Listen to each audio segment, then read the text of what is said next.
pense que l'avantage de cet échange aujourd'hui, c'est qu'on ne va pas se mentir, on va parler des difficultés de mettre en place une culture data avec l'expérience d'Adrien chez Aircall. Il y a eu des échecs, il y a eu des succès, il y a eu des gros changements de culture, on va parler de tout ça, donc restez avec nous jusqu'au bout, d'autant que on va se garder un bon moment aussi pour les questions à la fin, vous allez pouvoir interagir et on va prendre toutes vos questions pour Adrien. Profitez de l'échange, profitez de ce moment pour emmagasiner un maximum de bonnes pratiques et de choses très concrètes à implémenter derrière dans vos équipes.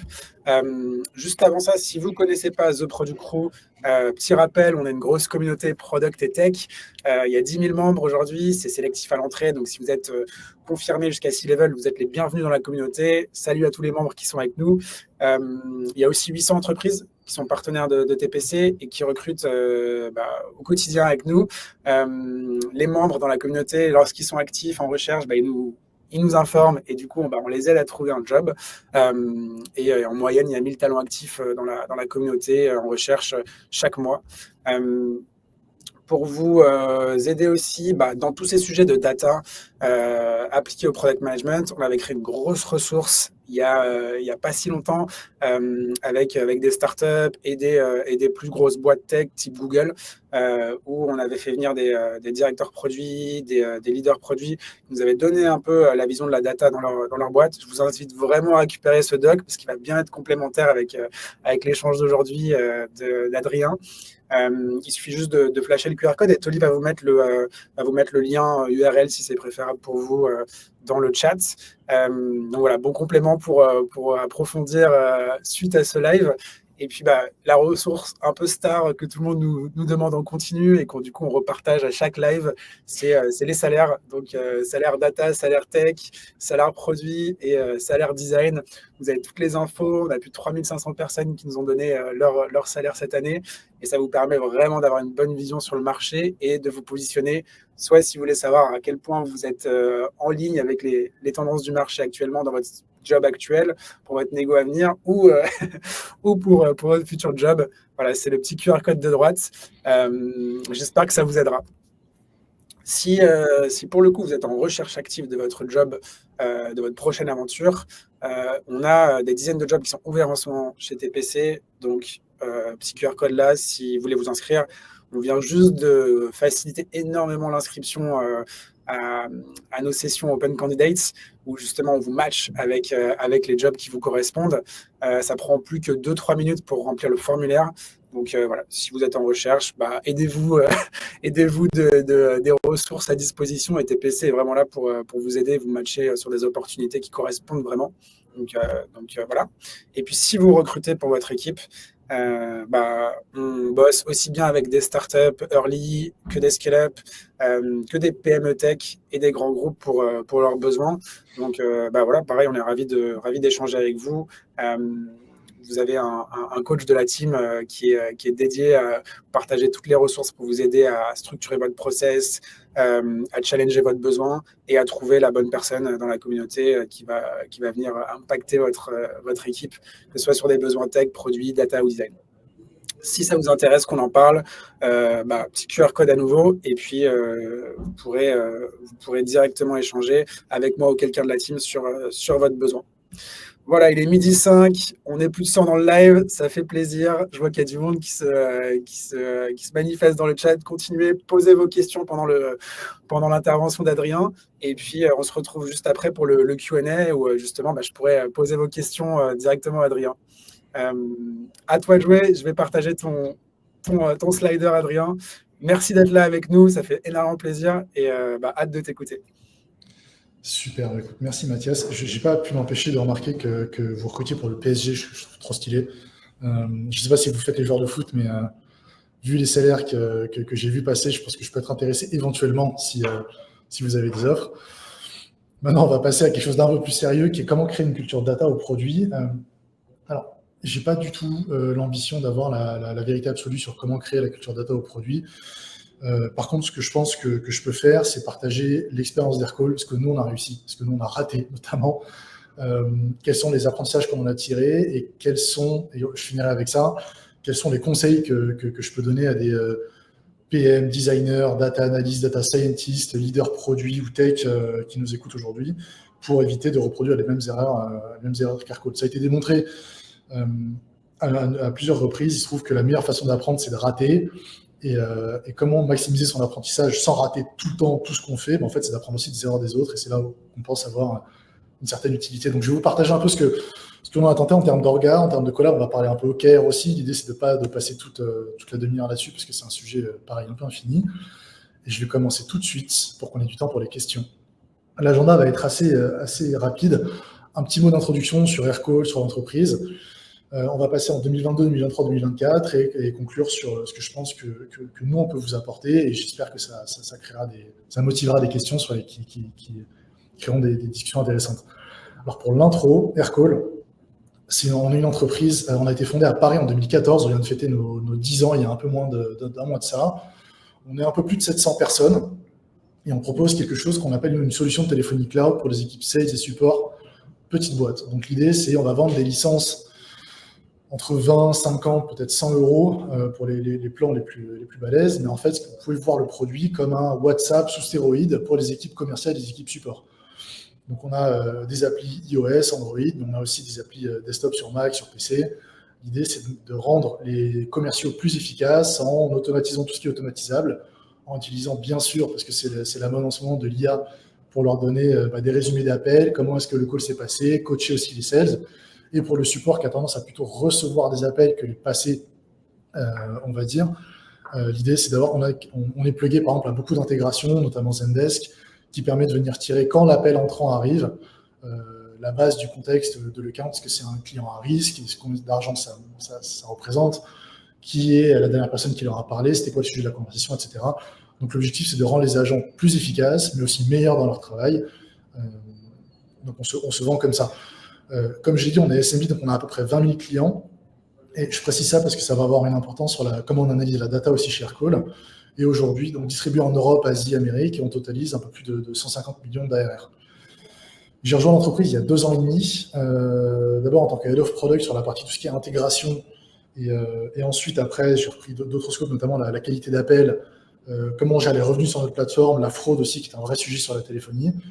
On pourra en discuter, même si ce n'est pas exactement le sujet. Et pour finir avec cette introduction et le contexte, je vais passer un peu sur l'orga de l'équipe, qui est comme ça. C'est-à-dire qu'en 2022, quand j'arrive chez Aircall en septembre 2022, le product et le design reportent à un VP product qui lui reporte à un CTPO, responsable de product, du design aussi évidemment, mais aussi la partie tech. Alors ça, c'est un grand débat aussi, CTPO, CPO, CTO. J'ai des opinions, ce n'est pas le sujet de la discussion, mais c'était comme ça qu'on était organisé en 2022. Aussi très important, l'équipe data, elle est centralisée. Elle reporte au CFO, donc au directeur financier de la boîte, et elle est perçue comme une équipe qui vient en support des autres. Elle n'est pas intégrée dans les équipes, que ce soit product, tech, go-to-market ou autre. Et elle est composée de data analysts, pas de data scientists, qui sont séparés en 2 grandes parties. On a le product, qui travaille avec les PM, le design, pour analyser le comportement et l'usage de notre produit, et la partie go-to-market aussi avec des RevOps, qui travaillent beaucoup avec des RevOps, pour travailler sur les forecasts, travailler sur les prédictions de churn, travailler sur l'impact financier de tout ce qu'on peut faire en termes d'orga et des changements dans le produit aussi. Donc c'est comme ça qu'on a organisé quand j'arrive en 2022. Et j'en parle parce que on avait une orga qui était assez assez classique malheureusement, mais que je trouve qui nous a posé beaucoup de problèmes, c'est une orga par ticket. Donc quand j'arrive fin 2022, la collaboration, en fait, elle est ce qu'on appelle en data studio et on utilise Jira. Donc, vous pouvez voir un screen, par exemple, de ce qu'on avait à l'époque. C'est-à-dire que les data analysts reçoivent des tickets, se les attribuent en fonction de la prio, en fonction de la bande passante, en fonction de l'expertise. Ça nous a causé beaucoup de problèmes. Alors déjà, ça a des avantages. Le premier, c'est que c'est hyper facile de suivre la charge de travail des data analysts. Toi, tu as traité tant de tickets, toi, tu en as reçu tant, toi, tu as mis tant de temps à y répondre. Et c'est très facile de suivre la priorité. On peut dire, tiens, toi, sur les tickets, tu priorises plutôt ceux qui viennent de cette partie-là. Attention, là, tu as mal priorisé. Attention, il y a eu un désaccord là-dessus. Ceci dit, une fois qu'on a passé ça, le reste, en tout cas dans ma perspective, ce qu'on a vécu chez Aircall fin 2022, c'est que le reste, c'est que des inconvénients. Et j'en cite quelques-uns. Le premier, c'est la frustration sur les délais. Ça crée une black box complète, ce genre de choses-là. Ça fait qu'en fait, le product manager, il envoie un ticket et puis il n'a aucune réponse. Et si le data analyst est sur d'autres sujets, ou à une bande passante qui est limitée, en fait, très vite, on commence à se frustrer sur les délais. J'ai pas eu de réponse. mais qu'est-ce qu'ils font, ils bossent pas, etc. Et ça crée une ambiance qui n'est pas forcément propice, on va dire, à l'impact. La deuxième, et c'est plutôt ça qui nous a posé des gros problèmes, c'est qu'en fait, ça vient couper complètement les échanges entre le product manager et le data analyst. Ce qui a créé le troisième gros problème, c'est qu'en fait, on posait les mauvaises questions, on avait les mauvaises réponses. Le PM, en ayant juste ce service desk-là et ne discutant pas ou ne travaillant pas avec le data analyst, en fait, avait tendance à poser une question sur ce que lui pensait était faisable avec notre système de tracking, ce qui n'était pas toujours exactement ce que lui souhaitait idéalement. Mais il avait tendance à s'auto-censurer sur la base de capacités de tracking dont il n'était pas forcément connaisseur. Et en réponse, les data analysts n'avaient pas forcément le vrai besoin du PM, en fait, on revient sur le besoin du client, etc., qu'on connaît tous beaucoup en product management, et répondaient à la question qui était posée, qui n'était pas toujours la bonne question, donc les réponses n'étaient pas toujours les bonnes. Donc on avait une question parfois un peu à côté de la plaque, parce que le PM prenait pour acquis des limitations dans le tracking qui n'étaient pas toujours pertinentes, et le data analyst ayant juste 3 mots sur le contexte et ne discutant pas beaucoup, ou pas tout le temps, avec le product manager, en fait, répondait forcément à côté de la plaque, et on ratait beaucoup de choses. Donc ça crée beaucoup de frustration, et en plus, on avait vraiment l'impression que on faisait des analyses qui étaient un peu à côté de la plaque. Donc on a décidé de changer ça. On a commencé par un pilote, et en fait, ça a très bien marché, donc on a continué, et on est passé sur la collaboration par scope, qui est complètement à l'opposé de cette chose-là, c'est-à-dire qu'en fait, chaque data analyst est responsable d'un scope produit et travaille avec plutôt plusieurs PM en fonction du scope. La priorisation high level, elle est faite au trimestre avec le product director qui a une vision un peu plus transverse. Donc, une fois tous les 3 mois, on va se poser avec le ou les data analysts, on va leur dire, voilà, nous, les focus qu'on a sur Q3 2023, où ça va être l'analyse de ce nouveau produit-là qu'on a lancé, ou l'analyse de l'impact de ce truc-là, ou lancer un ABT sur cette partie-là. Et si vous devez faire des priorités, évidemment, on fait tout ce qu'on peut, mais si vous devez faire des priorités, je pense que les bonnes choses à déprioriser sont 1, 2, 3, 4, 5. Tout le reste est complètement ad hoc, c'est-à-dire que les workshops, les discussions avec les PM, les questions-réponses, tout ça se fait juste en échange, Slack, Teams ou autre, avec le data analyst et le PM en fonction. La priorisation tactique, elle est faite avec les PM, elle est laissée à la discrétion du data analyst, avec escalade, s'il y a un désaccord ou que la frustration vis-à-vis des délais de réponse est trop grande. Là aussi, comme tout, ça a des inconvénients et des avantages. Bon, les avantages, c'est qu'on a complètement réglé le problème de la frustration quant à la bande passante des data analysts. En fait, vu que les data analysts étaient en train de discuter souvent tous les jours avec les PM, il n'y avait plus ce genre de questions de « Ah, mais je ne comprends pas, dans cette blado, j'ai envoyé un ticket, ça fait une semaine, je n'ai pas de réponse ». Là, il y avait vraiment des questions-réponses qui se créaient. On a aussi fixé complètement le fait que les PM posaient les mauvaises questions. Les PM ont commencé à monter en compétence sur les problématiques data, et je donne un exemple assez basique. Le PM pose une question, le data analyst se sent à même, via une discussion Zoom, voire même en physique, de répondre « Mais est-ce que c'est pas plutôt ça que tu veux chercher ?» Et là, le PM va avoir une espèce de moment d'épiphanie en disant « Ah oui, c'est vrai, je n'y avais pas pensé, mais on peut vraiment avoir ça. » Oui, et là, on avance. Le corollaire, ça a été qu'effectivement, les data analysts ont aussi beaucoup mieux compris les problématiques product, et en fait, tout le monde a commencé à monter en compétences. Ça, on l'a testé quand on a voulu commencer à changer des tickets vers les scopes. On a testé ça avec un proof of concept. On a pris un data analyst, un PM, on leur dit maintenant, vous ne faites plus de tickets, vous discutez. En fait, ça a tellement bien marché, tellement vite, que maintenant, toute l'équipe data, dès fin 2022, début 2023, toute l'équipe data a changé pour passer comme ça avec les products. Je ne parle pas de la partie go-to-market qui fonctionne un peu différemment. Ça nous a aussi créé d'autres problèmes, forcément, parce que les organisations, c'est toujours une question de compromis. Le premier, c'est que maintenant, on a eu des difficultés à équilibrer les scopes et les priorités. Ça revient à faire ce travail-là, vu qu'on ne peut plus attribuer des tickets en fonction de qui est le plus dispo à un instant T, ça revient à dire, toi, tu vas t'occuper des intégrations, de la fraude et de la qualité d'appel. Toi, tu vas t'occuper des workflows, de l'authentification des users et, je sais pas, de l'appli phone, par exemple. Et toutes ces choses-là, c'est difficile tant qu'on n'a pas des équipes de 20, 30 data analystes, et aujourd'hui, on en a plutôt une dizaine, d'avoir des scopes qui sont vraiment tous équivalents en termes de responsabilité, visibilité aussi, pression, parce que tous les scopes ne sont pas égaux, ça on le sait bien, et charge de travail. Donc on a eu des problèmes, et aujourd'hui, malgré le fait qu'on pense dans une orga qui tient bien la route, on n'est pas exactement sur un pied d'égalité, ça reste un des problèmes de cette organisation-là. Le deuxième, c'est qu'on a perdu beaucoup de visibilité sur la charge de travail et la prio. En fait, on fait plus confiance. Plus au sens plus. On fait beaucoup plus confiance aux data analysts pour leur dire, voilà, dis-moi quand on a trop, et si j'estime que je ne sais pas, tu ne produis pas assez ou tu ne travailles pas assez, bien sûr, il y aura d'autres discussions, mais on n'en est pas du tout là-dessus. On fait beaucoup plus attention au recrutement et au mindset quand on recrute des data analysts, au DPM aussi d'ailleurs. Mais maintenant, on fait beaucoup plus confiance. On va dire globalement, voilà, les prios, c'est 1, 2, 3. Au-delà de ça, on te laisse discuter avec les PM, on te laisse les faire monter en compétence sur les problématiques data que toi, tu peux avoir. Et on va te laisser aussi, toi, grandir sur ton scope. On essaie d'avoir un peu de stabilité sur les scopes parce que des sujets assez spécifiques tels que la qualité d'appel, par exemple, ça a des métriques bien définies. Et il est vrai que les data analysts montent en compétence sur ces sujets-là. Donc, à trop changer les scopes, ce qui arrive de temps en temps pour rester adaptable comme organisation, en fait, on perd un peu de ça aussi. Mais au global, ça a été extrêmement positif. On fait plus confiance, donc ça crée un climat aussi qui est quand même vachement plus positif pour la sérénité des équipes.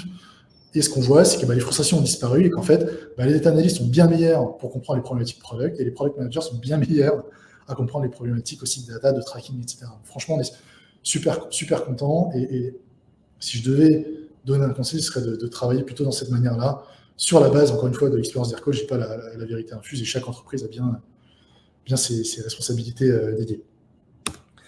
Maintenant qu'on a parlé un peu orga et la collaboration data et product, c'est toujours celle qu'on a aujourd'hui, c'est toujours par scope. Je vais revenir sur un sujet bien épineux que tout le monde annonce avoir réussi et complètement maîtrisé et faire parfaitement depuis la nuit des temps sur LinkedIn, qui s'appelle donc les OKR, Objective and Key Result. Et on va parler un peu de tout ça. Donc en début 2023, on se dit, tiens, on va se lancer dans les OKR. Donc les OKR, c'est Objective Key Result. L'objectif, c'est de se donner un petit nombre d'objectifs au niveau non chiffré, engageant. Par exemple, on va aller augmenter ce que nos clients sont prêts à payer pour le même prix de licence, et qui sache chaque objectif et on hérite de chaque objectif un certain nombre de key results, de résultats clés, qui eux doivent être précis et mesurables. Donc, je donne un exemple. Augmenter ce que les clients payent en moyenne, ce que les clients sont prêts à payer en moyenne pour Aircall. Donc, on va suivre une métrique globalement qu'on appelle l'ARPA, Average Revenue Per Account, en gros le revenu moyen par client.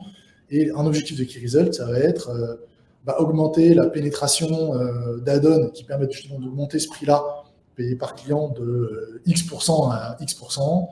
Ça va être augmenter le nombre de licences, de licences qu'achète un client moyen de X à Y.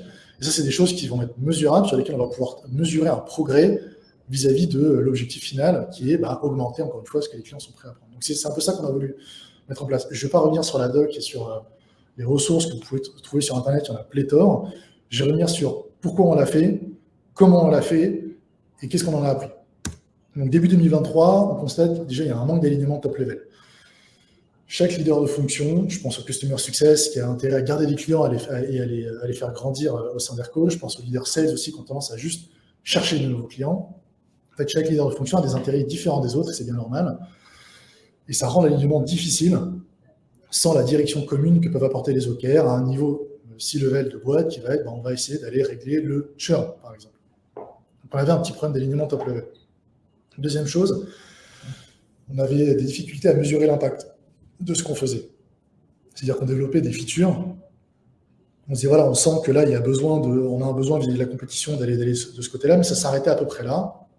On avait un plan, on ne faisait pas peu l'effort de dire voilà, là, on pense que cette feature-là va nous ramener tant de churn sauvé, ou de nouveaux clients, ou de machin, ou de win rate. C'est quelque chose, donc en fait, c'était difficile de justifier auprès de notre leadership en fait, qu'on faisait A plutôt que B, parce qu'on ne faisait pas forcément cet effort d'impact business. Troisième chose, la roadmap n'était pas assez adaptable. On sait tous qu'on fait des plans, notamment à l'année, c'est à peu près cette période-là. Je pense que la plupart des gens qui nous écoutent sont dans cet effort-là. Souvent, ça change. Souvent, il y a des imprévus. Souvent, l'orga change. On rachète une entreprise. Il y a un nouveau compétiteur qui arrive, etc. On doit s'adapter. Et sans ces OKR-là, qu'on a aussi cette vocation à créer un alignement cross-fonction dans l'entreprise, il était plus difficile pour les PM de s'adapter facilement et de récupérer un alignement de tous les stakeholders rapidement suite à un changement de contexte. Donc, on considérait que la roadmap n'était pas tout à fait adaptable. Et la dernière raison, la raison de vanité, en fait, on se sentait prêt. On avait fait un changement d'orga qui était très positif. On se sentait assez mature pour se dire, allez, l'étape d'après, on va commencer à aligner un peu tout le monde. Et tout le monde, c'est pas que le produit, mais c'est aussi la tech, c'est aussi le go-to-market autour d'OKR. Et on va valider ça en tant qu'équipe product. Donc, ce qu'on a décidé de faire début 2023, première chose, passer d'une organisation de roadmap par area, donc on avait la partie analytics, phone, etc., à une roadmap par impact. Donc on avait des streams de voilà ce qu'on va faire pour fixer le churn, voilà ce qu'on va faire pour gagner de nouveaux clients, voilà ce qu'on va faire pour augmenter la stickiness, etc. Donc là, je parle vraiment de la manière dont on présentait et on organisait la roadmap, pas de la manière dont on la définissait. Mais ça avait un impact sur la chaîne de nos stakeholders. On a aussi décidé de demander à chaque PM de lier une initiative business et un impact à chaque développement produit.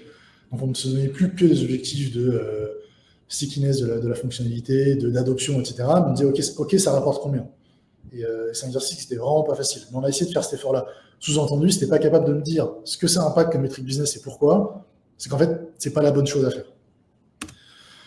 On a implémenté des rituels de suivi d'impact au niveau VP, C-level pour suivre le progrès, ça c'est assez basique. Et on a décidé d'investir encore plus d'énergie et de temps dans la collaboration data-product qu'on avait estimé être clé. Tout ça, c'est des choses assez classiques. Par contre, là où je veux insister un peu, c'est sur ce qu'on a décidé de ne pas faire. On n'a pas changé notre orga d'équipe pour passer sur des impact teams. On a beaucoup parlé ces dernières années, les impact teams, c'est un changement que je pense est extrêmement violent et énergivore pour les équipes. Et nous, on se sentait, malgré la vanité de on est prêt à faire ce changement à introduire les OKR, on n'a pas voulu faire ça. On ne s'est pas reposé sur nos lauriers, on a décidé de ne pas juste récupérer les objectifs de nos stakeholders de go-to-market, on a essayé de les construire avec eux. Et je vais revenir sur comment ça s'est passé. Et dernière chose, on n'a pas arrêté de regarder les métriques produits. L'adoption, l'usage de NPS sont des métriques qui, en général, ont cette vocation à venir donner des signaux plus tôt que les métriques de churn ou d'expansion, etc., qui, elles, ont une certaine inertie. Donc, on regarde les deux. Mais ça nous a créé des problèmes aussi sur lesquels je vais revenir juste après. En 2 mots, notre tentative d'implémentation d'OKR en 2023 s'est soldée par un échec. On s'est planté et fin Q3, début Q4 2023, on a décidé d'arrêter ça. Et c'est là où je reviens sur le fait qu'il n'y a pas, je ne pense pas avoir de vérité absolue sur la manière dont on peut travailler et implémenter une culture data au produit. Mais je vais vous dire un peu ce que nous, on a foiré chez Aircall à l'époque. Et j'espère que ça vous sera utile. Donc pourquoi on s'est planté? La première, c'est qu'on a tenté de mener la charge en solo. C'est souvent les équipes product qui lead l'effort sur les OKR. Et c'est très logique parce que l'équipe product est au centre de plein de choses. Parce qu'elle est extrêmement bien placée pour venir travailler avec le go-to-market sur des objectifs business, pour travailler avec la tech, pour les embarquer, etc.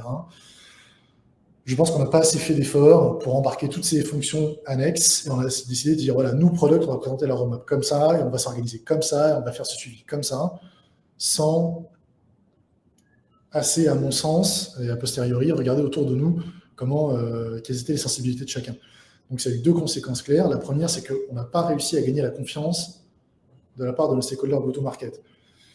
Je prends un exemple d'il y a maintenant un peu plus d'1 an sur l'intégration Zendesk. On a décidé de retravailler l'intégration Zendesk et c'est au moment où on rentrait dans cette logique d'OKR, on a essayé de discuter avec notre équipe partnership à l'époque sur l'impact que pouvait avoir cet investissement en produit et tech sur notre intégration Zendesk.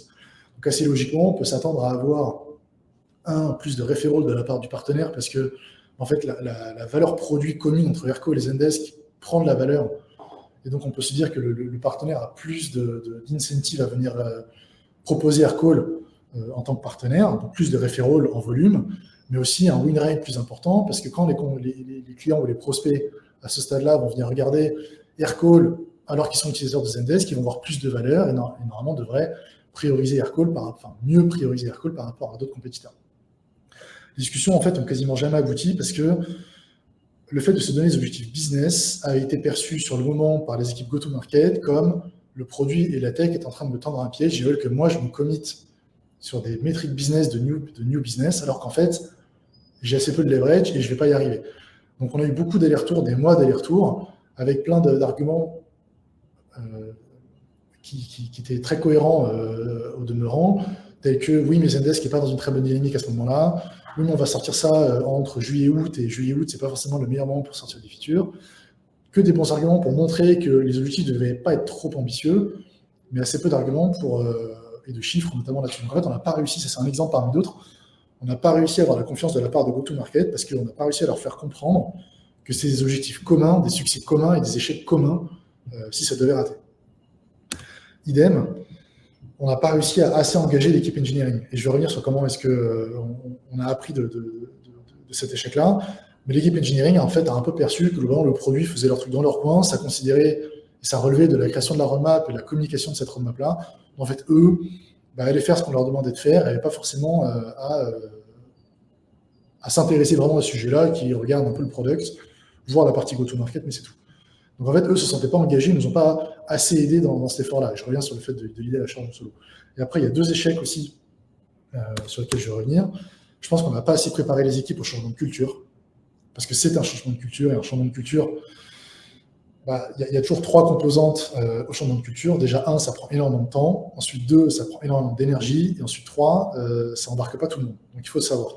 Et ça, je pense qu'on a sous-estimé en tant que leadership produit à l'époque ce que ça impliquait comme changement. Et en fait, je pense qu'on a mal pris ce virage-là. Un peu lié à ça, on a mal préparé les équipes à la montée en compétences. Parce que les PM étaient à l'époque concentrés sur des métriques product, NPS, adoption, weekly usage, etc. Mais les métriques business, qui relèvent de la complexité de l'entreprise et des spécificités de chacun, sont tout un autre scope de métriques avec lequel les PM ont dû commencer à jouer et commencer à apprendre à gérer. Et ça demande un vrai ramp-up là-dessus, de connaissances qu'on a complètement sous-estimé chez Aircall à l'époque. Et il faut comprendre, quand tu es PM, en plus de l'adoption de weekly usage et autres, ce que c'est qu'un referral, ce que c'est que du ramp-up, ce que c'est que des new sales, ce que c'est de la net retention, la grosse retention, etc. Il y a aussi tout un book de métriques business qui sont très bien utilisés et très bien connus de la part de nos équipes go-to-market, avec lesquelles les PM ne sont pas toujours aussi à l'aise. Et ça demande un ramp-up, et c'est un ramp-up qu'on avait complètement sous-estimé et qui nous est un peu arrivé en pleine poire quand on a fait ce changement-là. Tout ça a fait qu'après plusieurs mois, le leadership n'était pas forcément convaincu de la valeur. On n'avait pas l'engagement de la part de nos stakeholders principaux, côté business et côté tech. Le ROI n'était pas super clair, mais en fait, fin Q3, au vu de l'énergie qui était mise dans cet effort-là et du ROI qui n'était pas toujours très clair, en fait, on a décidé d'abandonner. On est revenu à la méthode précédente, à savoir plutôt feature-based. Et on a acté cet échec-là. Donc voilà, en gros, les 5 grandes raisons qui ont fait qu'on a raté le premier virage des OKR en 2023 chez Aircall. Et j'espère que ça vous servira. Maintenant, je vais revenir sur la partie 2024. On a retenté. Et là, je vais parler rapidement en 5-10 minutes de qu'est-ce qui a changé et comment on fait aujourd'hui. Donc, il y a une chose qui a changé en 2024. Et je suis désolé, ça va être un peu cynique, mais il y a une seule chose qui a changé en 2024 qui nous a permis de faire un succès de ces OKR, en fait, c'est qu'on a changé de CEO. Et c'est tout. Alors, c'est tout, avec toutes les conséquences. Et là, j'insiste sur le fait que il n'est pas du tout, le message que je veux faire passer, c'est pas du tout que le CEO précédent d'Aircall n'était pas au niveau ou quoi que ce soit. C'est qu'on est passé d'un CEO qui était un peu sceptique à l'initiative des OKR à un CEO qui en était convaincu. Et ce CEO-là, ce qu'il a fait, c'est que dès décembre 2023, il a ramené un nouveau CPO et un nouveau CTO. Alors déjà, il a séparé la fonction de CTPO dont j'ai parlé un peu au début, mais c'était des CPO et des CTO qui avaient déjà bossé avec lui et qui aussi, eux, étaient convaincus des OKR. Donc en fait, d'un coup, via le CEO et via le CTO, on avait le buy-in de la partie tech et de la partie go-to-market. Donc, ce qui s'est passé très rapidement, c'est qu'en fait, la confiance de go-to-market et l'engagement de la partie engineering était évident. Et en fait, en février 2024, on avait, donc décembre, ces nouveaux leaders arrivent, février 2024, on avait des OKR d'équipe qui étaient prêts et qui étaient partagés en interne. Dès mars, on avait nos premières revues de progrès sur la base d'OKR. Donc en fait, en 3 mois, avec le nouveau leadership, avec leur apprentissage, leur ramp-up sur nos sujets, etc., on a quand même réussi à mettre des OKR dans le run, qu'on a bien sûr retravaillé et adapté, ce qui fait qu'en novembre 2024, on est en plein dans la finalisation des OKR 2025. Et ça, c'est un message clé que je vais faire passer, et je reviendrai là-dessus dans la conclusion, c'est le buy-in du leadership est absolument clé dans le fait d'implémenter des OKR, et la grosse erreur qu'on a fait côté product, ça a été de se dire, nous-mêmes, au niveau VP Product, on est capable de leader cet engagement-là et en fait, on va aligner tout le monde, on va en faire un succès. Je ne dis pas que c'est impossible, je dis que nous, on n'a pas réussi, que ça a été la grosse erreur qu'on a faite. Et que l'arrivée d'un nouveau CEO, d'un CPO, d'un CTO, et éventuellement d'un Chief Sales Officer aussi, qui était convaincu aussi de l'impact OKR via le buy-in du CEO, a fait qu'on a réussi à faire ça. Donc, comment on fait aujourd'hui, on fait les choses, c'est by the book, et donc je vais passer un peu vite, mais d'abord, en fait, on a des OKR d'entreprise. Et là, je reviens sur le fait que le CEO est convaincu de cet impact-là, c'est-à-dire qu'une fois par an, on parle d'OKR de boîte qui sont, que vous le voyez là dans la capture d'écran, on a objectif 1, 2, 3. Objectif 1, donc c'est prendre le leadership sur les SMB à travers toutes les régions où on opère. Objectif 2, c'est augmenter notre business de manière efficace. Et objectif 3, c'est augmenter le niveau d'attente en termes de culture d'entreprise, people et compétences. Donc, c'est les 3 grands objectifs qui chacun se déclinent en 3 key results, eux, mesurables. Alors après, bon, forcément, j'ai flouté les chiffres, mais on a une baseline à fin d'année 2023 et l'objectif qu'on se donne à fin d'année 2024. Ces objectifs-là d'entreprise, ils sont valables pour l'année. Ils ont des milestones au trimestre qui sont revus à la fin de chaque trimestre. Et d'ailleurs, on a la revue du 3e trimestre ce soir dans l'entreprise. Ils sont partagés à l'ensemble de l'entreprise en début d'année. Et c'est hyper important, on partage sur le progrès, est-ce qu'on est bien ou est-ce qu'on n'est pas bien. Ils se concentrent sur des métriques assez générales d'un point de vue business product. On va parler d'ARR, on va parler de rétention, d'ARPA, qui est donc Average Revenue Per Account, j'en ai parlé, Efficiency, un peu tout ça que tout le monde peut impacter. Ils sont high level, c'est normal, et ils sont traduits, chacun d'entre eux est traduit en métrique business unit. Et là, je reviens sur les métriques business unit, c'est le niveau d'en dessous. Donc, on n'est pas juste sur les objectifs de l'entreprise, on est sur les objectifs de la BU. La BU, ça va être product et tech, ça va être sales, ça va être marketing, ça va être ops et strat, par exemple, qui en ont aussi. Et donc, tous ces OKR-là, ils sont transvasés en OKR de business unit, valables pour l'année aussi, avec des milestones au trimestre aussi, partagés à l'ensemble de l'entreprise en début d'année aussi. Et eux se concentrent sur des métriques un peu plus spécifiques à chaque BU. Donc, par exemple, les ressources humaines ont des OKR aussi, donc même s'ils n'ont pas forcément vocation à l'être, mais ça va être des OKR. Et par exemple, les métriques qu'on peut traquer en termes de RH, ça va être le temps moyen pour recruter des profils quand on a décidé qu'on ouvrait un poste, la rétention des top talents, un peu toutes ces choses-là. Donc, c'est pas parce qu'on est en RH qu'on n'a pas aussi des capacités à mesurer l'impact. Le screen que je vous montre là, c'est un des dashboards. On utilise Looker en interne sur les OKR Product et Tech, et un des premiers objectifs qui est en fait augmenter la grosse retention. Grosse retention étant globalement notre pool de clients en argent, moins le churn, moins la contraction. Donc là, on s'était attaqué aux premières, c'était en début d'année dernière, on s'est attaqué aux premières raisons de churn liées au produit qui étaient globalement les capacités de messaging, SMS, MMS, etc., nos capacités d'analytics qui sont très compliquées et la qualité d'appel. C'est un peu ça qu'on fait. Et ces OKR de BU sont traduits aussi au niveau d'équipe, uniquement pour go-to-market. Et go-to-market, c'est pas vraiment des OKR, parce qu'on sait tous, nos équipes sales, en fait, ont des incentives financiers à traduire en new sales, en churn, etc. Et en product et tech, on allait un peu plus loin, on a fait des OKR d'équipe, en fait. Les OKR d'équipe, ça ressemble à ça, c'est un gros Excel. Et là, je vous donne juste sur un scope qui s'appelle Commerce Platform, vous avez le screen, c'est lié là-dessus. Mais chaque intercalaire a son PM. En fait, on a créé des pods, parce nous, on appelle des pods américains, qui est en fait un groupe avec design, data analyst, PM, tech lead, sachant que le data analyst et le design peuvent être partagés, qui tiennent des OKR. Donc ces OKR d'équipe-là, ils sont valables toute l'année avec des milestones de trimestre encore. Vous pouvez voir que là, dans l'impact, dans la mesure d'impact, on a Q1, Q2, Q3, Q4 et l'impact à la fin de l'année. Ils sont publics dans l'entreprise et les personnes responsables sont bien évidemment le PM, mais aussi le tech lead. Ils sont transférés sur les métriques pertinentes pour le scope. Je donne un exemple sur un scope dédié. Là, on parle de commerce plateforme, dont la mission en 2024 est de, j'ai pas envie de parler de grosses products, mais en fait de prendre des initiatives product-led pour augmenter le revenu sur notre base de clients existantes. Et l'objectif 2, par exemple, qui est un objectif plutôt sur l'efficacité de nos équipes, c'est réduire la part d'actions manuelles qui sont faites par nos équipes, Customer Success, sur nos plus petits clients qui ont entre 1 et 10 licences. Et là, vous pouvez voir 2 exemples. On a le Key Result 2.2 et 2.3. 2.2, c'est réduire la part d'actions manuelles faites par le Customer Success ou les sales qui sont liés aux add-ons qu'on a. Donc, soit faire des trials, soit souscrire. Et en fait, ce qu'on voit, c'est que là, c'est en vert parce qu'on est exactement dans nos objectifs. En fait, on a amené ce pourcentage-là à 0. Tout est self-service maintenant dans le produit. Ce n'était pas le cas en début d'année.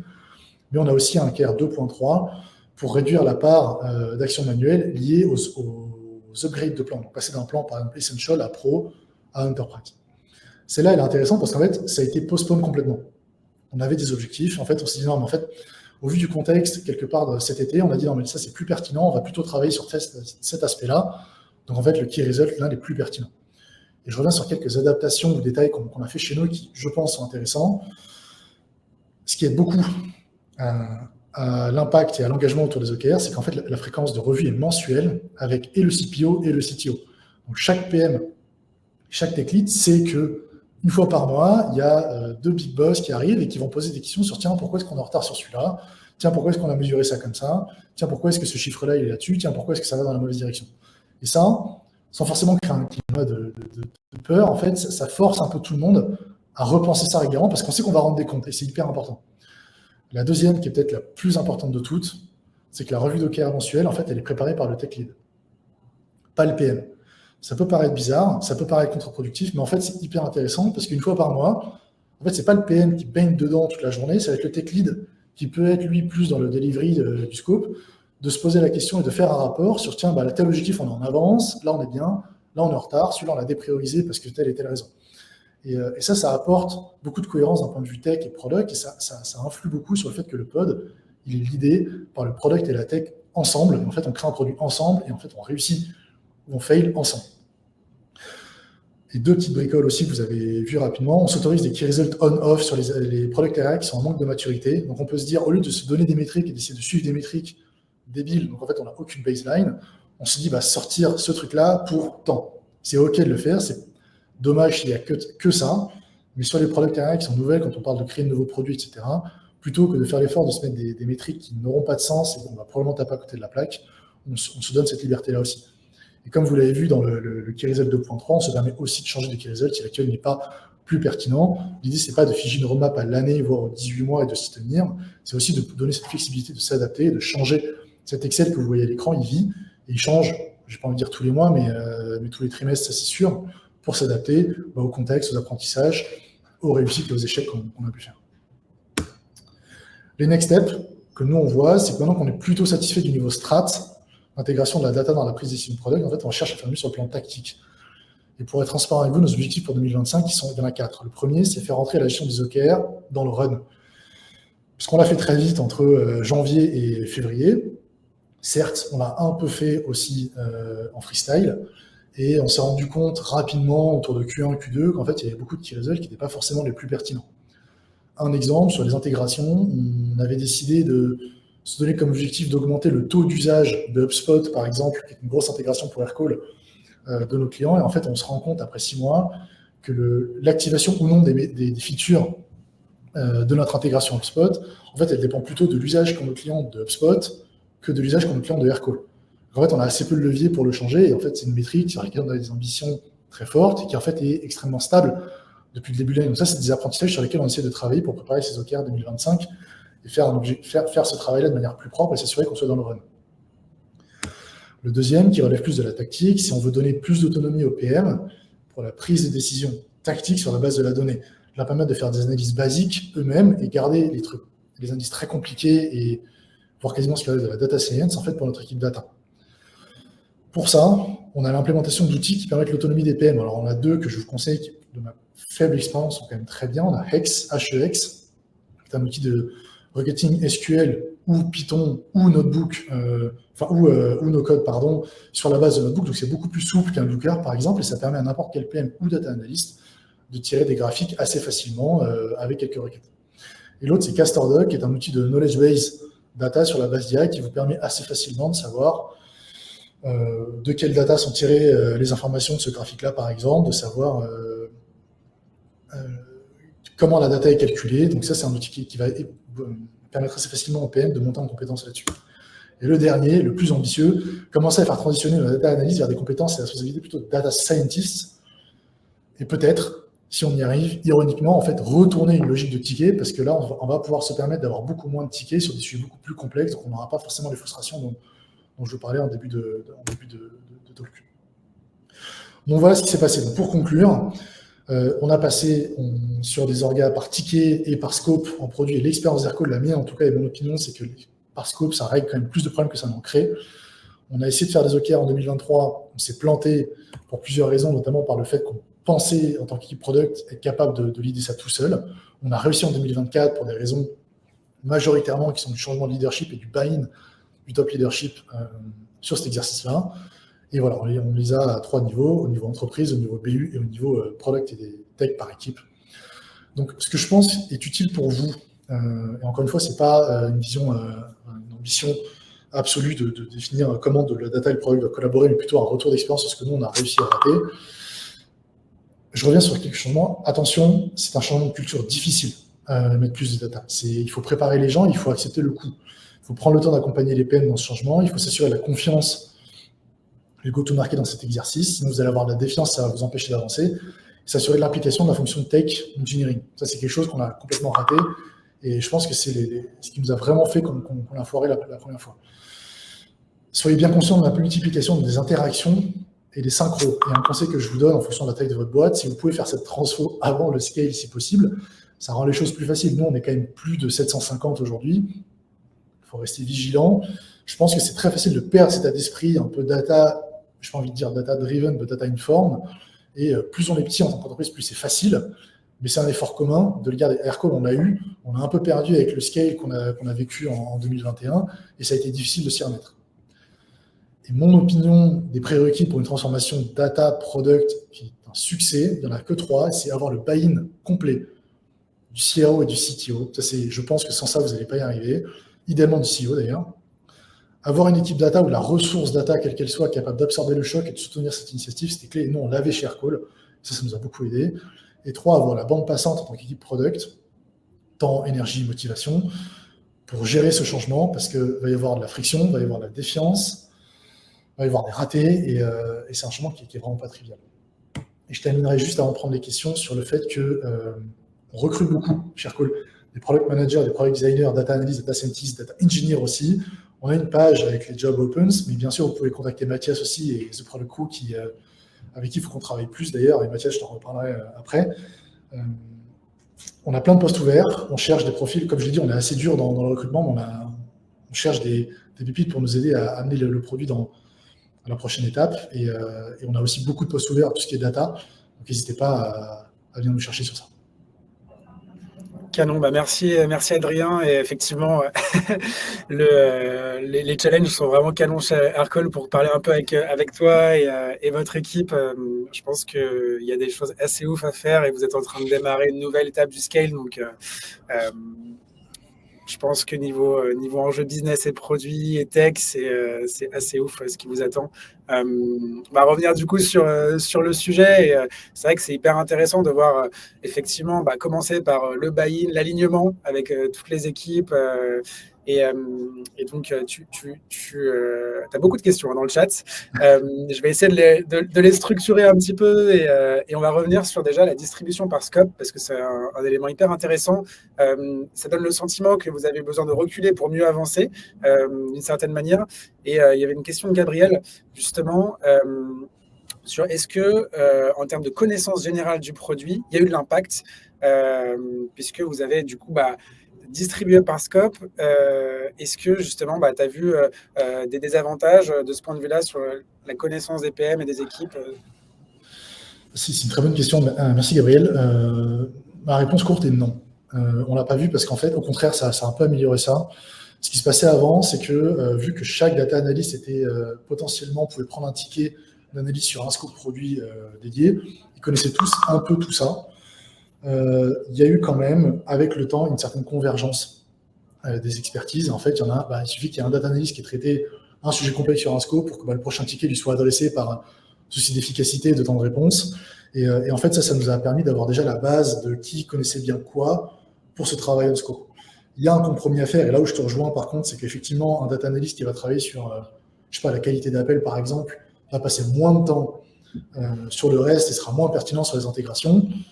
Mais c'est pas un problème parce qu'on a quelqu'un qui est plus pertinent sur les intégrations, et au global, on a quand même vu, même si je pense que pour les data analysts, la vision transverse est peut-être un peu réduite, on a quand même vu un énorme step en termes de qualité d'analyse et de compréhension des enjeux qu'on avait nous, products, avec ce changement-là. Donc, je n'ai pas l'impression qu'on ait fait de compromis là-dessus pour te répondre.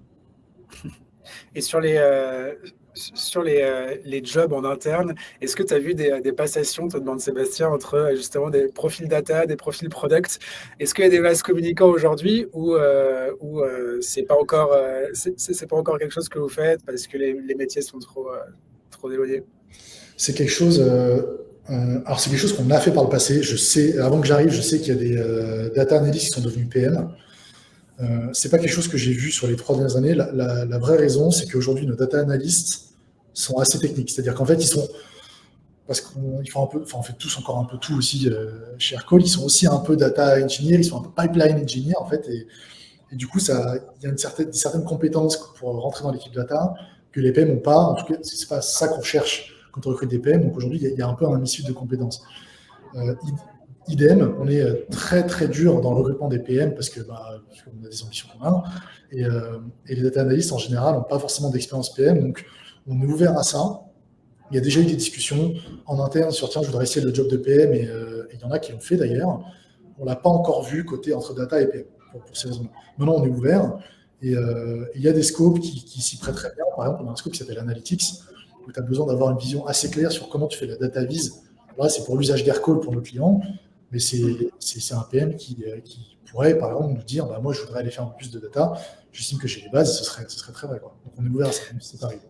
Et du coup, côté data, il faut être assez technique. Du coup, vous avez des profils un peu à l'analytics engineer où tu es à la fois les mains dans la tech et dans l'analyse business de la data ou... Oui, alors, on prend sur nous aussi, on a conscience qu'on demande beaucoup aux data analystes sur cette espèce de côté très transverse des compétences. Et on ne s'attend pas à ce que tous les candidats les aient. D'ailleurs, ce n'est pas ce qui se passe. Et donc, en fait, on investit beaucoup de temps à former les gens sur la gestion de pipeline, sur tout ce qui est les PI requests, etc. Maintenant, on demande un socle quand même assez balèze en termes de tout ce qui est SQL. On attend des data analysts qui soient capables de faire du SQL correctement, ce qui n'est pas le cas de tous les PM, par exemple, même si certains savent en faire. Et un vrai plus est de pouvoir gérer un peu de Python. Donc, on est quand même sur des profils là assez techniques, ce qui fait qu'entre quelqu'un qui a fait quelques années de ça et un PM, en fait, l'inclinaison, même si on a tendance à favoriser les mobilités internes, en général se porter sur le profil plutôt technique. C'est le sens de l'histoire. Je pense que s'il y a des profils data dans l'audience, faut mettre les mains dans le cambouis sur la partie un peu engineering, même si vous êtes en startup early, dans ce qui va être data warehousing. On va demander de plus en plus, je pense, aux profils data analyst d'élargir en fait leur champ de compétences et d'avoir une profondeur d'impact et d'intervention sur la partie eng plus forte, quoi. On va passer sur le sujet des OKR parce que c'était quand même un gros morceau et je pense que ça intéresse beaucoup de monde. Il y avait une super question de Gabrielle à nouveau sur ce shift au niveau des OKR. Elle te demande en fait l'impact et les améliorations produits, l'impact peut-être que vous avez ressenti à ce stade de justement ce shift et cette réussite sur l'implémentation des OKR. Alors, c'est une très bonne question. Merci, Gabriel. Peut-être il y a eu un changement aussi dont je n'ai pas beaucoup parlé parce que je considère que ça relève plus d'un shift de culture européenne versus US, qui est pas forcément, qui est un sujet à part entière et qui n'est pas forcément le sujet du talk aujourd'hui. On a aussi libéré beaucoup de pression en termes de date de delivery aux équipes tech. Là où avant, c'était la pression du delivery, il faut sortir vite. On a pris un pas de recul et maintenant, c'est plutôt, voilà, si tu as besoin de 4 jours en plus, tu les as en tant que tech lead. Maintenant, nous, on va te tenir responsable de la qualité de ce qui est sorti. Et l'avantage des OKR, on a vraiment vu cet effet alignement dont les gens parlent beaucoup sur LinkedIn, c'est qu'en fait, le focus de tout le monde, c'est plus la date de delivery, c'est l'impact. Et donc, ça a donné beaucoup de liberté, ça et la sortie de pression, enfin, le relâchement de pression dont je viens de parler, ça fait que proactivement, il y a des techs qui sont venus voir qui disent attends, je pense qu'il faut qu'on rajoute un peu de temps parce que il y a ça, c'est pas top. Et on commence à avoir des techs qui petit à petit commencent à développer une vision, mais une opinion product. Et ça, c'est quasi un peu le Graal. En fait, quand tu es PM et que tu as des tech leads qui sont capables de dire attends, tu ferais pas plutôt ça comme ça, c'est tout ce qu'on veut. C'est ce qui fait que, en fait, on passe d'un cerveau à plusieurs cerveaux sur le delivery. Et la qualité du delivery, ma perception, c'est que la qualité du delivery a augmenté parce qu'on cherche l'impact plutôt que juste shipper feature X à telle date. Les devs se sentent plus impactés et plus honneur de l'impact. Ça les motive énormément et je trouve que c'est très chouette. Le produit se sent moins seul à faire ça. Et ça a aussi énormément réglé le problème de priorisation parce qu'en fait, maintenant, à l'échelle de la boîte, en fait, il y a notre direction, c'est celle-là. Donc, quand le product, il dit, je pense que le débat, c'est plus est-ce que je dois prendre la direction A ou B, c'est plutôt c'est quoi le meilleur chemin pour atteindre l'impact qu'on veut faire. Et il n'y a plus que le PM qui pense à ça, il y a le designer, mais il y a aussi maintenant le tech lead, voire le leader go-to-market. Et quand il y a des désaccords, des prises de tête, des débats, en fait, c'est sur la meilleure manière d'impacter les métriques qu'on a décidé en tant qu'entreprise d'impacter. Et c'est ça qu'on voulait créer à la base avec le premier échec. des discussions que je pense on espère tous avoir au bout d'un moment. Ouais, c'est canon. En fait, le passage en data-driven, ça te met dans un niveau de discussion, un level de discussion entre les équipes qui est tout autre et qui t'oriente vraiment vers l'impact business. Ça, enfin, on le voit effectivement. Le niveau de discussion a pris 3 crans. Le niveau de delivery, je trouve aussi. Et franchement, j'ai pas l'impression qu'on ait fait en tout cas, là, j'ai pas l'impression qu'on ait fait de compromis sur le delivery. Franchement pas. Ok, trop bien. Et petite side question, mais quand tu passes en mode data, il y a aussi toute cette question de l'usine à gaz à entretenir. Tu as montré un petit peu tes templates de tableaux, etc. À quel point est-ce qu'aujourd'hui vous êtes automatisé sur le suivi des OKR? Est-ce que ça demande une grosse charge manuelle et humaine? Comment vous êtes organisé justement pour que ce soit pas trop lourd au niveau des équipes? C'est une très bonne question. C'est un sujet chez nous en ce moment. Aujourd'hui, on est un peu dans un entre-deux et je voudrais aller vers plus d'automatisation. Ce qui se passe aujourd'hui, c'est que quand, en octobre-novembre, on commence à se poser la question de qu'est-ce qu'on va mesurer comme impact, je te donne exactement là où on en est chez Aircall. Il y a 1 mois et quelques de ça, on a eu une espèce de draft de vision pour l'année 2025 qui est tombée sur l'orientation doit plutôt être celle-là. Chaque PM a commencé à décliner cette vision-là dans son scope. Voilà, moi, en tant que PM sur scope A, je pense que la meilleure moyen, c'est d'aller vers ça. Et là se pose la question de la mesure d'impact. Alors, on a l'avantage de pouvoir apprendre beaucoup sur ce qu'on a raté en tant que métrique. J'en ai un peu parlé plus tôt. Tiens, on a voulu maîtriser ça et en fait, on se rend compte que c'est pas mesurable ou c'est pas pertinent. Et là, il y a un gros travail qui est fait en ce moment et qui n'est pas terminé d'ailleurs avec les data analysts pour vérifier que ça soit bien trackable en fait. Donc, il y a cette première partie-là. Est-ce qu'on a les trackers? Est-ce que c'est pertinent? Est-ce qu'on voit des variations qui font qu'on pense qu'on va pouvoir l'impacter pour éviter de reproduire les écueils qu'on a eu l'année dernière? Donc ça, c'est assez manuel. Je ne sais pas trop exactement comment on peut le réduire, mais ça prend beaucoup de temps, notamment en data analyst. Après, une fois qu'on a ça et qu'on a mis en place les trackers, c'est plus du run, mais tous les trimestres, il y a quand même, enfin tous les mois, il y a quand même le tech lead qui va voir le data analyst qui dit dans 2 jours, il y a la revue par le CPO et le CTO. Est-ce que tu peux me mettre à jour ces trucs-là? Le data analyst, là, aujourd'hui, manuellement, le fait encore. Donc, il a des requêtes SQL qui sont sauvegardées, donc ça ne prend pas tant de temps que ça. Mais ça lui prend quand même quelques heures sur tous les scopes dont il est responsable d'updater ça. Et je pense que là, on pourrait peut-être essayer d'aller chercher un peu plus loin en termes d'automatisation si on pouvait. Aujourd'hui, ça reste manuel. Ouais, c'est un vrai sujet.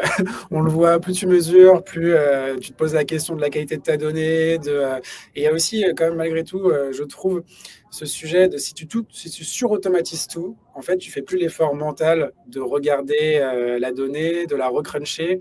Et du coup, il y a quand même une balance, je trouve, à garder, que les gens soient honneurs de leurs données, de leur. Donc, ouais, il faut trouver la bonne balance et je connais peu de boîtes qui ont le sentiment d'avoir atteint ce niveau-là. Ça m'emmène sur une question de Bettina, sur justement comment est-ce que vous restatuez sur vos OKR? Est-ce que ça vous arrive en fait de vous dire à un moment, en fait, cet OKR il est plus valable? Est-ce que vous avez un système on va dire de réanalyse ou de remettre en question parfois les OKR, de les faire évoluer? Oui, ça nous arrive assez souvent d'ailleurs. On essaie d'atteindre un niveau où la méthode est au service de l'impact et pas l'inverse. Et malheureusement, j'ai l'impression que dans les boîtes post-scale, c'est plutôt l'inverse qui se passe. On a une méthode et puis c'est la méthode et puis on avance. Et puis si l'OKR, c'est pas le bon, tant pis, on verra l'année prochaine. C'est dommage.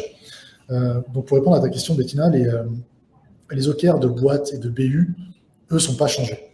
Ils sont pas changés, mais en fait, on se rend compte que on n'a pas besoin, parce que vu que ces OKR sur, je sais pas, le nouveau business qu'on va ramener, en fait, on ne s'est pas trompé. C'est des objectifs de boîte qui ont été présentés au board, donc il n'y a pas ce problème-là. À l'échelle d'équipe, par contre, on s'est fait avoir plusieurs fois avec des OKR complètement obsolètes, et c'est pas grave. En fait, on a aussi cette chance-là d'avoir un CPO et un CTO qui on va dire, vont déstresser certaines équipes sur cet aspect-là.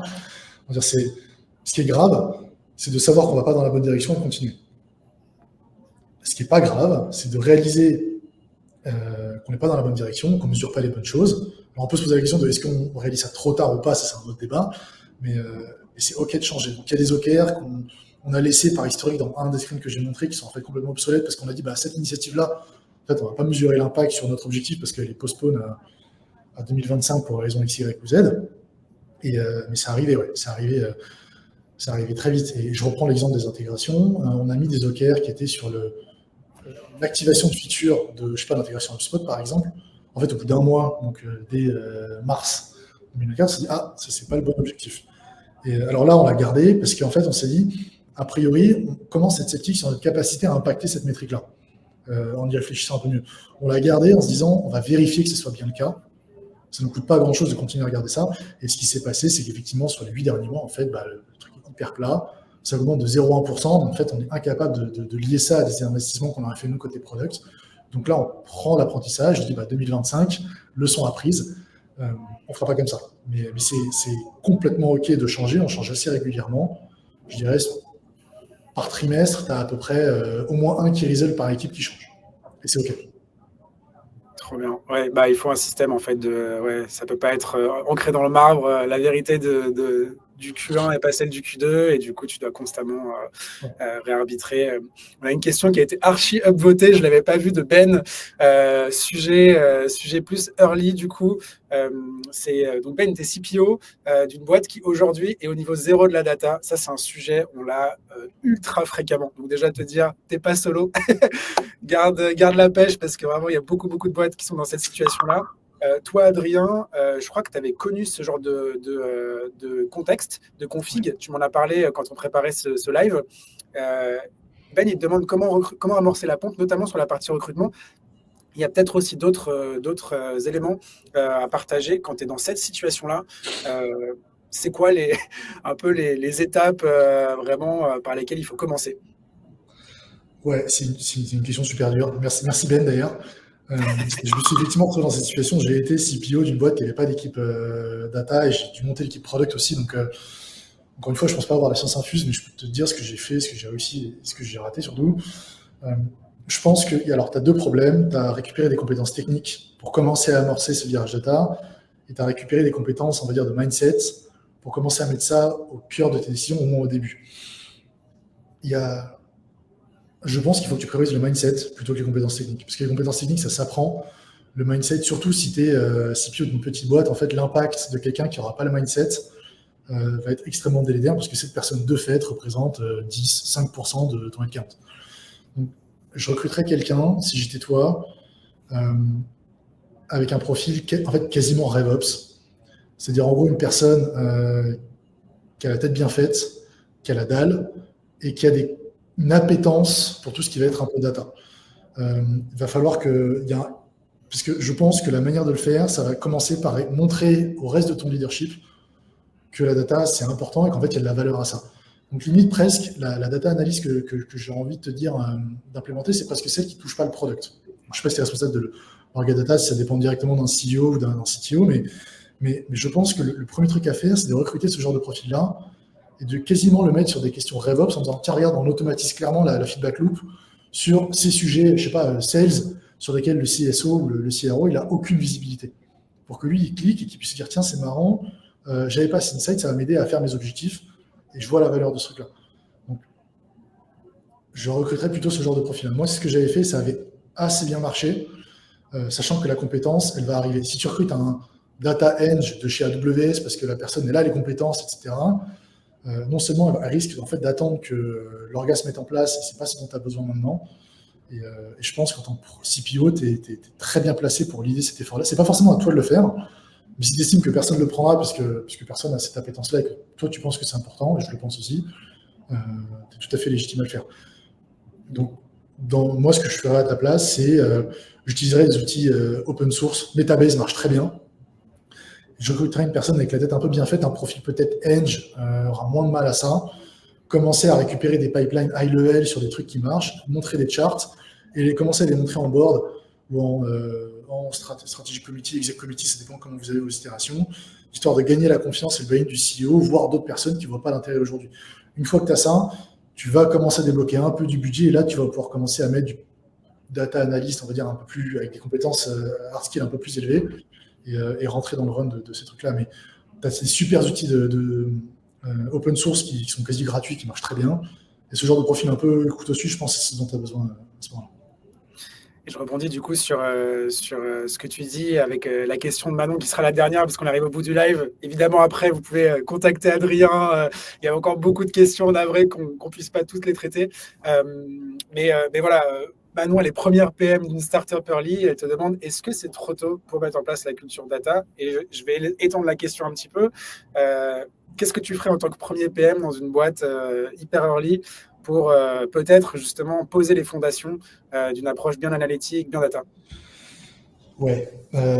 Alors, merci Manon pour la question et bon courage déjà, parce que être premier PM dans une boîte, c'est jamais facile. Je pense que c'est pas du tout trop tôt. C'est probablement un peu trop tôt pour mettre des OKR si ton CEO il n'est pas complètement convaincu de ce truc-là. Enfin, tu vois, même Marco, c'était trop tôt d'ailleurs. Maintenant, pour mettre une culture data, je pense qu'au contraire, étant première PM, donc étant par définition la seule PM, tu as 100% de liberté de manœuvre pour mettre ça en place. Et en fait, l'incorporation de la data dans tes décisions product, en fait, elle va passer par la manière dont toi, tu réfléchis, dont toi, tu penses tes problèmes et dont toi, tu te mets des objectifs à toi-même. Et au contraire, je pense que tu es dans une position qui est super. Alors, tu n'auras pas les dashboards Looker, tu n'auras pas forcément tout ça, mais je pense que ça vaut le coup de commencer à se poser la question de OK, en tant que premier PM dans ma boîte, quel est l'objectif? Quels sont les grands objectifs stratégiques de mon entreprise que je peux peut-être demander au CEO directement? Et comment est-ce que moi, je pense que dans le product, en tant que premier PM, je peux impacter ça? Bien sûr, au début, ça va être du test and learn, tu vas mettre des baselines, tu vas te rendre compte que tu n'es pas du tout dans tes trucs, mais ça va commencer à mettre quelque chose. J'ai un outil aussi, je reviens à la question du CPO, donc j'ai oublié le prénom, je crois que c'était Ben. Ouais. Un outil qui marche très bien pour montrer la valeur de la data dans le product, c'est les A/B tests. C'est con, mais il y a plein d'outils très bien. Je pense à A/B testing. Sinon, on fait ça en interne chez Aircall, mais il y en a plein sur le marché. Ça permet de vous mettre dans une situation après quelques semaines, de dire voilà, on a testé A, on a testé B, la data, avec un grand D majuscule, etc., nous montre que c'est B qui marche mieux, donc on va le faire. Et ça, en fait, ça permet assez facilement de montrer à des leaders qui ne seraient pas forcément convaincus ou aussi data savvy que d'autres, qu'en fait, la data permet de créer une feedback loop d'apprentissage qui permet d'être meilleur, en fait. Et au contraire, je pense que plus vite pour revenir sur Manon maintenant en tant que first PM, plus vite tu mets de la data, plus vite tu as des retours d'expérience sur ce que tu as fait, est-ce que c'est bien, est-ce que c'est pas bien. Avec un peu de chance, tu en as plein qui vont te dire que c'est pas bien, parce que c'est là que tu apprends le plus. Et là, en fait, ça permet d'être meilleur. Et en fait, le produit, c'est toujours un peu du guesstimation. Tu vas toujours dire je pense que. En fait, tant que tu n'as pas mis ces process data, tu n'as pas enlevé le bandeau au-dessus des yeux. Il n'y a que ces process data qui vont commencer à petit construire de l'apprentissage. Et d'ailleurs, une bonne pratique, si tu es première PM ou premier CPO de la boîte, c'est peut-être de obtenir un espèce de registre de tout ce que tu as appris, en fait. Et hypothèse, test, outcome, bah tiens, je pensais que les gens ils comptaient comme ça, mais en fait, non. Nous, c'est ce qu'on fait, en fait, chez Aircall, et on a appris beaucoup de trucs. Et je me suis planté plein de fois, et c'est vraiment... Il y a plein de bouquins comme ça qui parlent de ça. Il y en a un que j'aime beaucoup qui s'appelle Think Again, de Adam Grant, qui fait tout un bouquin sur la valeur d'être capable de changer d'avis, notamment. C'est un vrai problème chez l'humanité. Et il parle beaucoup de ça. Et en fait, tant que tu n'as pas toi accepté, tu as cette humilité-là, en général, les premiers PM ou les premiers CPO l'ont, de te dire, en fait, je ne sais quasiment rien et je vais apprendre petit à petit. Au contraire, je pense que tu es super bien placé pour le faire. Mais c'est à quel point toi, tu es prête à faire cet effort-là et à quel point tu vas récupérer le buy-in et tu vas arriver à montrer aux autres qui, eux, n'y croient pas ou n'ont pas forcément compris toute la valeur que ça peut apporter en termes de meilleur impact. Canon. Ce sera le mot de la fin. Merci énormément, Adrien, pour la valeur que tu as partagée. Et effectivement, tu as beaucoup parlé de tes erreurs pendant le live. C'est hyper appréciable et je pense que c'est aussi une question de mindset. Si tu veux, si tu veux intégrer la data dans ta culture, il faut accepter d'aller chercher tes erreurs, de remettre en question et presque avoir ce mindset d'identifier les erreurs par la donnée et que ce soit un succès en réalité de les identifier et pas une démonstration de ton manque de pertinence ou d'intelligence. Au contraire, quoi. C'est une démarche beaucoup plus scientifique et c'est ça qui t'emmène vers l'amélioration continue. Exactement. Merci encore Mathias de m'avoir hosté, c'était super chouette. S'il y a des questions que vous posiez qui ne sont pas dans le chat, venez me voir sur LinkedIn avec plaisir pour en discuter à l'occasion. Ça va être ma question. Comment te contacter? Bah, écoutez, trouvez-le sur LinkedIn, ce sera facile. Et on continue la conversation du coup en one-to-one. Vous allez recevoir tous le replay pour approfondir. On vous remettra les petites ressources. Et hâte de vous retrouver sur un prochain live. Merci encore à tous et bon appétit.